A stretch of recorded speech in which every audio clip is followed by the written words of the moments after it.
Welcome back to Women Writers in Chinese History. This video provides a historical overview from the Eastern Zhou period to the founding phase of imperial China, Qin and Han dynasties. We have introduced Western Zhou as a period that founded many basic characteristics of traditional China, including the ritual subordination of women to men. Then how did this golden era, in the view of Confucianism, came to an end? According to a popular legend, it again had to do with a femme fatale, similar to the fox demon Daji. This time, the woman in question is named Baosi. As the story goes, she was married to King Yu, the last king of Western Zhou, against her own will, and thus never smiled. Infatuated with her beauty, the king hoped to see her smile and eventually played a foolish trick. He called upon his vassals by lighting up the beacons around the capital, which should be done only when there was a military invasion.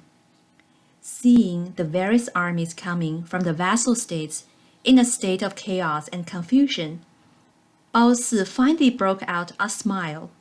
However, the king paid a terrible price, since soon enough an actual military invasion by the Quanrong people from the west occurred. Yet, when the beacon fire was lighted up again, no troops came to defend the capital, since the vassals believed that it was again a joke.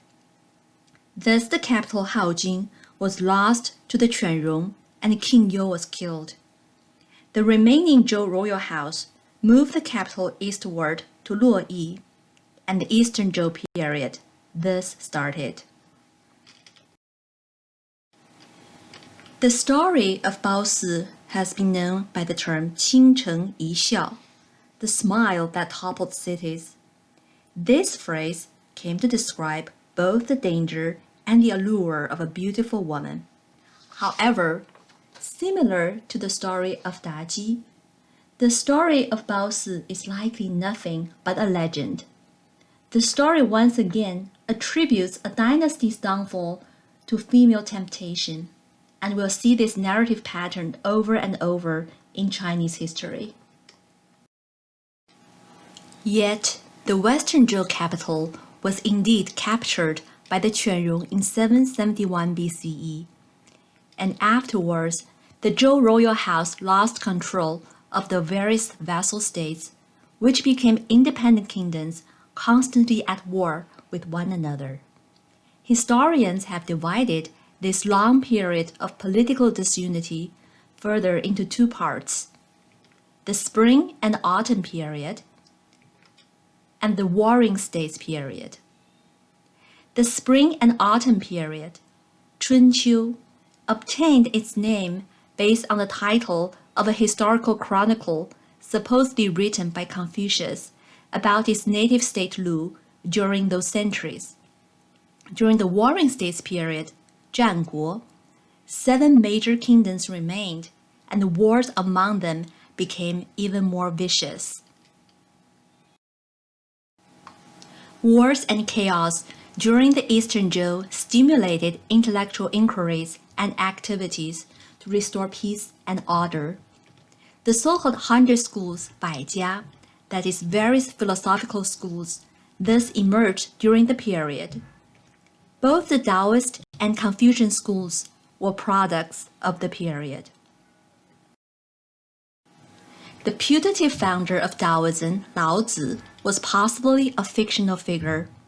The founder of the Confucian school, Confucius, on the other hand, was a historical figure who failed to implement his philosophy in actual politics during the period, and succeeded in spreading his thoughts to others as a teacher and transmitter of classical texts during his later age. Confucius' ideas have been preserved by his disciples in a book titled The Analects, 论语, which is a collection of the master's sayings. At the core of Confucius thought is the principle of self-cultivation towards virtues including benevolence, 仁, ritual propriety, 礼, and filial piety, 孝. It can be said that his thought was progressive for the period, since he emphasized that one's moral character was not determined by birth, but by individual learning and cultivation. However, this progressive view in Confucianism was limited to man. It is clear that the individual capable of moral cultivation in the Analects is by default male. Confucius used the term 君子 to describe a person with an ideal moral character, and 子 specifically refers to a man of learning and cultivation. The Analects touches very little on women, but whenever the female gender is mentioned, it is cast in a negative light as being either morally inferior or a temptation to men. Two well-known statements from the Analects express these misogynist ideas. One of these statements is 唯女子与小人为难养也. The only groups of people who are hard to deal with are women and morally inferior men. Here 小人 means the opposite to 君子, the morally cultivated man, and women are automatically equated to these men lacking self-cultivation. Another statement is 吾未见好德如好色者也. I have never seen a man who is as fond of virtue as he's fond of female beauty. Here 色 specifically means female temptation, similar to the image of the femme fatale we've seen earlier. Some modern scholars have tried to defend Confucius by arguing that he's referring to specific women in these statements. Yet in my view, these arguments, even if they're true, do not change the overall negative and marginalized position of women in the Analects and other Confucian writings. For women in traditional China, statements such as those from the Analects did raise the question whether a woman could morally cultivate herself and become a 君子.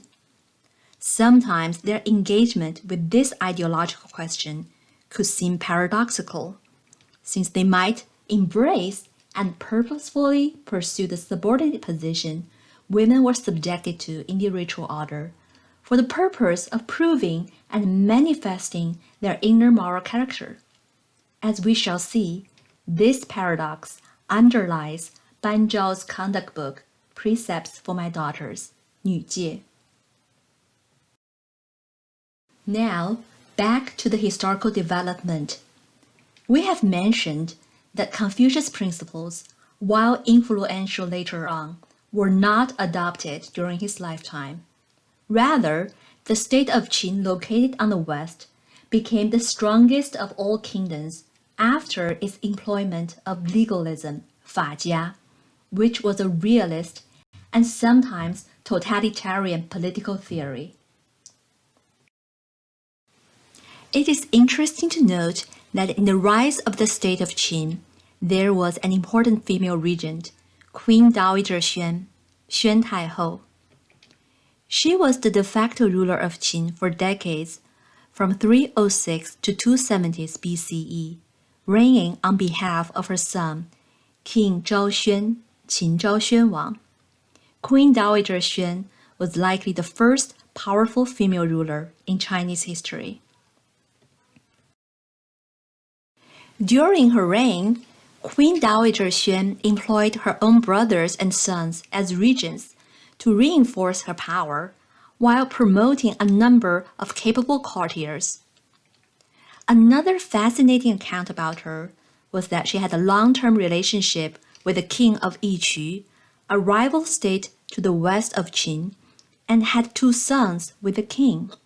However, later she trapped the king and had him killed. The state of Yiqu was subsequently conquered by the Qin army, Queen Dowager Xuan's actions, from the promotion of her own relatives to the sacrifice of personal relations to political power, would characterize those of other powerful female rulers in Chinese history. For the state of Qin, Queen Dowager's governance over 30 years paved the foundations of its strength. During the decades after her death, Qin gradually eradicated all its rivals, including the Zhou royal house.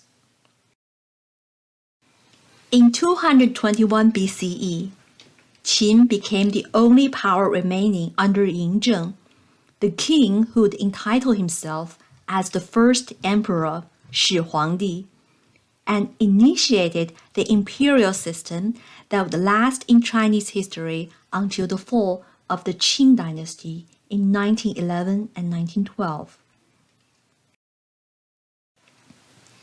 In comparison to the decentralized feudal system of Western Zhou, the imperial system differs in concentrating power in the hands of the monarch. For this reason, Yingzheng felt that the old title king, Wang, was no longer adequate to express his absolute authority. Hence, he combined Huang and Di from the ancient myth of 3 sovereigns and 5 emperors as a new title for himself. Although the first emperor envisioned his dynasty to last for thousands of generations, his tyrannical rule, which imposed harsh laws and backbreaking labor upon the populace, caused widespread sufferings and grievances across the empire. Immediately after his death, rebellions broke out, and the Qin Empire was overthrown after merely 15 years following its establishment. The Han Dynasty, established by Liu Bang, became the new imperial dynasty in 202 BCE. In contrast to the brevity of the Qin Dynasty, Han Dynasty lasted for over 400 years until 220 CE, even though there was a hiatus in the dynasty's rule when the minister Wang Mang usurped power and ruled under his dynasty Xin from 9 to 25 CE. Due to a relocation of the Han capital from Chang'an eastward to Luoyang, the first half of the Han dynasty before the Wang Mang usurpation is known as the Western Han, and the second half is known as the Eastern Han. The Han dynasty's longevity had to do with its founders' policy to rest the populace and develop economy. About 6 or 7 decades after the founding of Han, Emperor Wu of Han, Han Wudi, one of the most famous emperors in Chinese history, established Confucianism as state philosophy and promoted men of Confucian learning to important court positions. This marked the beginning of Confucianism's dominance in traditional Chinese politics and society. For women's history during the Han, one notable case is Empress Lü, the wife of the Han dynasty's founder Liu Bang. She married Liu Bang when he was still living in obscurity and assisted him through his battles and endeavors towards becoming the new ruler of China. However, after Liu Bang became the emperor, Empress Lü's position was once threatened by a younger consort, Lady Qi. Due to his fondness of the young consort, Liu Bang considered replacing the crown prince, Empress Lü's son, with Lady Qi's son. As the story goes, Empress Lü elicited the support of resourceful ministers and even that of 4 mysterious hermits to dissuade Liu Bang from the plan. After Liu Bang's death, Empress Lü settled accounts with her past rival Lady Qi through the hair-raising human swine 人质 incident, that is, chopping off her hands and feet, gouging out her eyes, poisoning her so that she could not hear and speak, and finally leaving her to die in a privy in this painful and humiliating manner. History records that her son, then the young emperor, saw the human swine and lost his will to govern after he realized that his mother was capable of such cruelty. Empress Lü controlled court politics for 8 years after her husband Liu Bang's death.